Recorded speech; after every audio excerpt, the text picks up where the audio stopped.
क्या भारतीय निवेशक अब सिर्फ दलाल स्ट्रीट तक सीमित रहना नहीं चाहते?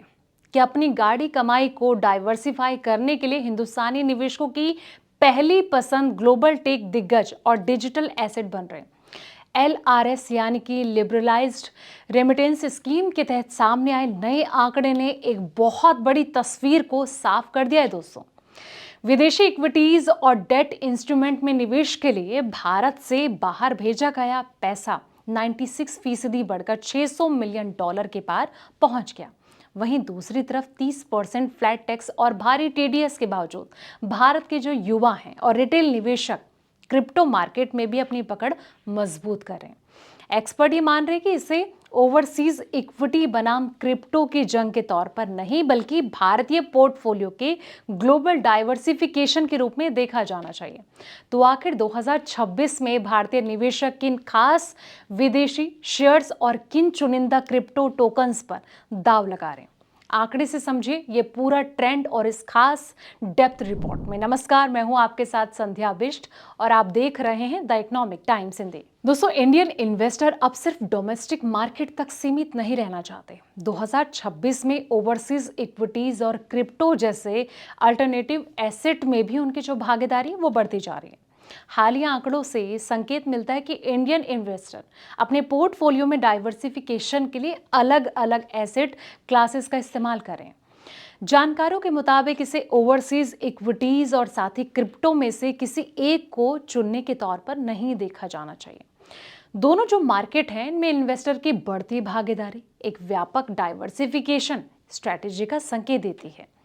ओवरसीज इन्वेस्टमेंट में जो दिलचस्पी है वो बढ़ती जा रही है। जी हाँ, RBI यानी कि reserve bank of India liberalised remittance scheme यानी कि LRS के तहत ओवरसीज रेमिटेंस में तेजी देखने को मिली और मई 2026 में LRS के तहत कुल आउटवर्ड रेमिटेंस बढ़कर $2.39 बिलियन हो गई। इसमें इक्विटी और डेट इंस्ट्रूमेंट के लिए रेमिटेंसेस सालाना आधार पर दोगुने से ज्यादा बढ़कर $363.6 मिलियन हो गया। अप्रैल और मई 2026 को मिलाकर इक्विटी और डेट इंस्ट्रूमेंट के लिए रेमिटेंसेस करीब 96% बढ़कर $603.3 मिलियन हो गई। आंकड़े संकेत देते हैं दोस्तों कि इंडियन इन्वेस्टर का पैसा ओवरसीज इन्वेस्टमेंट चैनल्स की ओर से बढ़ता जा रहा है। ऐसे में आपको बता दें कि ओवरसीज इक्विटीज में सवाल ये कि दिलचस्पी इतनी क्यों बढ़ रही है। ओवरसीज इक्विटीज इंडियन इन्वेस्टर को जियोग्राफिकल डाइवर्सिफिकेशन का मौका देती है।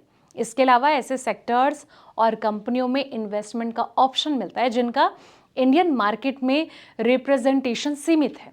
हालांकि ओवरसीज इन्वेस्टिंग के साथ कुछ रिस्क और कंसोलिडेशन भी जुड़े होते हैं। करेंसी मूवमेंट, मार्केट वॉलेटिलिटी के अलावा टैक्स और रेगुलेटरी रिक्वायरमेंट्स का भी ध्यान रखना पड़ता है। इसलिए सिर्फ रिटर्न्स को देखकर ओवरसीज इक्विटीज में इन्वेस्टमेंट का फैसला नहीं किया जा सकता है। क्रिप्टो मार्केट में भी जो है मजबूत एक्टिविटीज नजर आ रही है।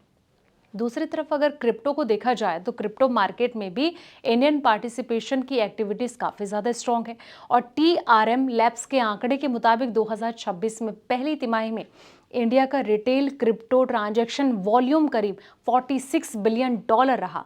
खास बात तो यह दोस्तों कि इसी दौरान ग्लोबल रिटेल क्रिप्टो वॉल्यूम्स में 11% की गिरावट आई थी और इसके बावजूद इंडिया में क्रिप्टो मार्केट की इक्विटीज जो है काफी ज्यादा स्ट्रांग रही। ऐसे में सवाल ये कि क्या इन्वेस्टर ओवरसीज इक्विटीज या फिर क्रिप्टो में से एक चुन रहे? तो आंकड़े को अगर देखा जाए तो ये कहना सही नहीं होगा कि इंडियन इन्वेस्टर ओवरसीज इक्विटीज और क्रिप्टो में से किसी एक एसेट क्लास को चुन रहे हैं।